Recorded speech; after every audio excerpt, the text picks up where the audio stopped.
This is the remains of the worst air crash, the one that killed 31 men on North Barrule. As you can see, there's only the tail. The rest of the aircraft was pulverised. There was virtually nothing identifiable. But this crash has had some good results in that we've made some good friends in America, family members of the victims.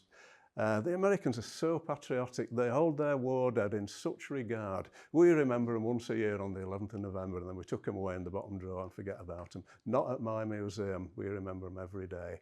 But the Americans are so patriotic and honour their people.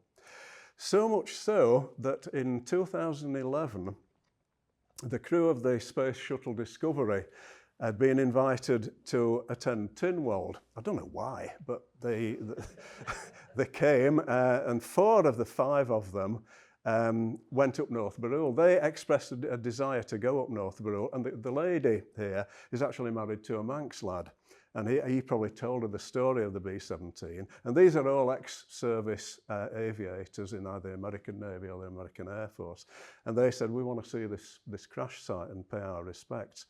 So we took them up to the crash site, and it was an amazing day. It was an absolutely glorious day. It couldn't have been better. And the big guy on the left, it really nearly breaks me up when I say this, but he's the guy who's walked in space. And he said it was actually Remembrance, 4th of July, come on, what's it? Independence Day, yeah, thank you. It was 4th of July 2011, and we were stood up there, and the wind was blowing gently past, and he said, you know, this is the most memorable Independence Day I've ever had.